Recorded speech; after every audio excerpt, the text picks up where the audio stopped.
Ассалаумалейкум оқырмандарым, бүгін сіздермен пеште пісіруді қажет етпейтін дәмді торт рецептісімен бөлісемін. Бізге бар жоғы 4 қана зат қажет: ұн, қойылтылған сүт яғни сгущенка, қопсытқыш және жұмыртқа.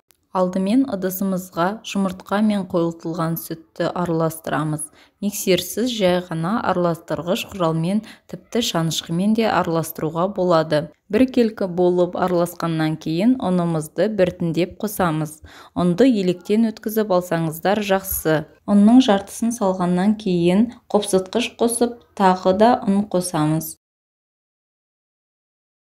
Алдымен қасықпен немесе асхана күрекшесімен араластырамыз. Кейін қолға жабыспайтындай болғанша қалған ұнымызды қосамыз. Үстелдің үстіне ұн сеуіп, қамырымызды илеп аламыз. Қамырымыз жұп-жұмсақ болып шығады. Қамырымызды ұзыншақ колбаса формасына келтіріп, 6 бөлікке бөлеміз. Үстіне ұн сеуіп қойып, әр бөлікті жұқартып, торттың корждарын әзірлейміз. Корждардың диаметрі табаңыздың көлеміне қарай өзгеруі мүмкін. Менде 28 сантиметрлік таба, сондықтан сол көлемге ыңғайластырып жасадым. Корждарды бірден дайындап аламыз, себебі өте тез піседі. Барлық бөліктерді дайындап алғаннан кейін ысып тұрған құрғақ табамызға пісіреміз. Ешқандай май жағудың қажеті жоқ, мүлдем жабыспайды. Корждарды табаға салғаннан кейін 1-2 минутта бетіне көпіршік сияқты дөңгелектер пайда бола бастайды.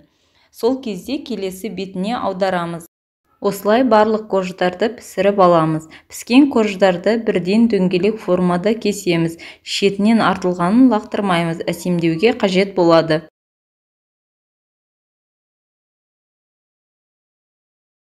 Корждар дайын. Мен бұл тортқа қайнатпалы крем қолданамын. Крем рецептісі каналымда бар. Ссылкасын төменде қалдырамын. Әр коржға кремді жақсылап жағып, тортты жинап шығамыз. Мен кремді қасықпен жақтым. Егер сіздерде арнайы крем жаққыш палетка құралдары болса, сонымен жақсаңыздар да болады. Тортымыздың шетіне де кремімізді жақсылап жағып шығамыз.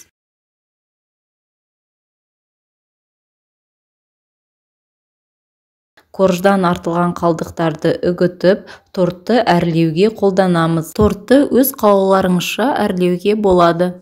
Тортты бірден жей беруге де болады, немесе 1-2 сағатқа тоңазытқышқа сіңуге қойса да болады. Жұп-жұмсақ әрі нәзік дәмді болып шығады. Міндетті түрде жасап көріңіздер. Ұнайтынына сенімдімін. Барлықтарыңызға ас болсын. Каналға жазылыңыздар.